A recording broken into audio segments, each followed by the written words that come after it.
The more we can understand the neurobiology of living with a dissociative identity, the more effective treatment modalities we can create. And this is something to get excited about. Understanding the neurobiology doesn't invalidate the experiences, it gives voice to them. Neurobiology is the inside science of what's creating our external experiences. And so when we understand the neurobiology of things, it validates our experiences rather than invalidating them.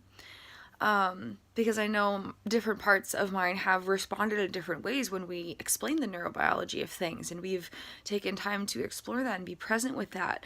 And when it's science, it's saying, oh, one perspective is that, oh no, if it's just science and if it's just a nervous system doing this and these brain lobes doing this, then what I'm experiencing isn't real. This is what's real. But they're both what's real. And when we can know what's happening underneath, we can respond more effectively to our external experiences. And so, for example, depersonalization, derealization, and body dysphoria, if it's all in the mind and just like a mental health battle that needs to be worked through talk therapy, that's one thing.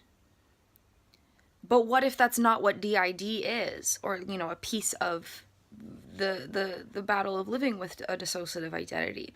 What if, because the left brain hemisphere is underdeveloped, the right brain hemisphere is becoming brilliant and overcompensating? And so instead of experiencing life with a specific kind of a different kind of disorder, a couple different ones come to mind. Agenesis of the corpus callosum is one, and you can see people with those disorders, and they have this one ability to experience life. And so our consciousness evolved in a way that even though our brain has these things that haven't fully developed or are struggling or XYZ, the consciousness is developing to compensate for that and to grow the opportunities of life experience despite the brain. And so the more I can understand these aspects, the more I can give permission to be who I am and have hope of actually healing in a way that makes life experience better. Whether my parts integrate or not, that's not even a discussion. It doesn't matter. Whatever happens. We're just seeking healing, and whatever happens as a result of that healing we seek every day, that's not what we're focusing on. And we reap a lot more healing that way, because when we're focused on the outcome, we kind of just always get disappointed and frustrated with ourselves. We can't surrender to the journey, and we can't celebrate the steps along the journey. And so when we can understand the neurobiology of things, we have more power, we have more knowledge, we have more opportunity to validate our life experience, be present with it, and move forward towards more effective coping mechanisms and recovery resources.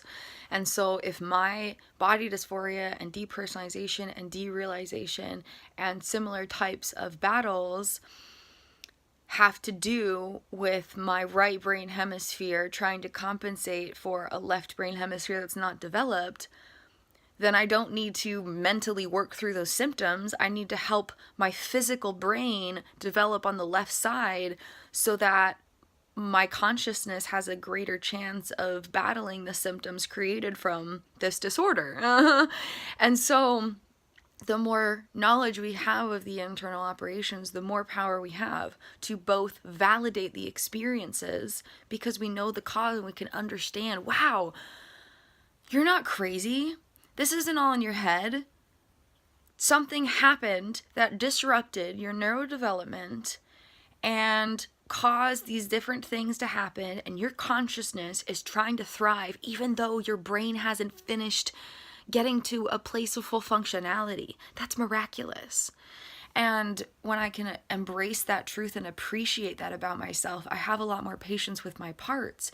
And when I have more patience, my parts automatically do better because emotions are direct communication to our subconscious. And so when I'm stressed out and feeling hopeless and not understanding what's happening or why it's happening or what I'm supposed to do about it or if this is going to be my life experience forever, blah, blah, blah, I'm stressed. And that stress activates parts because emotions are direct communication to parts, and parts are there to help protect and save and rescue and nurture and heal and take on the troubles of the going on with normal life self. But that doesn't actually help us now because of the way the disorder has developed, and it's now maladaptive, and when there's blending, parts of the brain shut down that would help problem solving and all these different things. And so now we have this greater depth of knowledge and can reclaim more power. I can validate the experiences, I can move forward with greater coping tools, and I have much more knowledge and insight to use as I create recovery resources for myself. For example, bilateral body movements.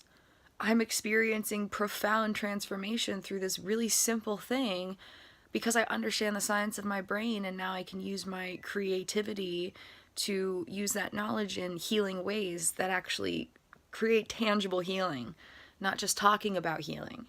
I'm tired of talking about healing. I want to feel healing.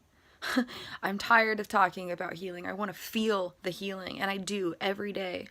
If the healing isn't tangible every day, I'm like, okay, what am I doing wrong? Because I know I have all the tools to create tangible healing I can actually feel every single day. So what am I missing? Oh, okay, let's do this, let's do this, let's do this. Okay, good. I can feel the healing I'm creating for myself. There's a lot more power in that. There's a lot more hope in that. There's a lot more beauty in that. There's a lot more restoration in that. So, yeah, just doing some intensive reflecting. We're going through a lot. We're doing some experiments with our amazing doctor, Dr. Luka Music. Absolutely incredible man who saved our life last year, and is helping us continue to change our life as we move forward. And as we go through different experiments, we go in different states of consciousness that bring up different memories. And so right now we're processing through a lot of different things. But I can understand the neurobiology of it, and that gives me a lot more peace and hope through the chaos because I know there's more to the story than what I can presently access. And reminding myself of that truth moment by moment gets me through all of the darkness. We are worthy of healing. We are worthy of restoration. We are worthy of reclaiming our power. We are worthy of transforming our life. We don't have to hang on to the stories that are playing. The inner narratives and the past experiences never have to define us ever again. That's where we're moving towards. Personal power, reclamation.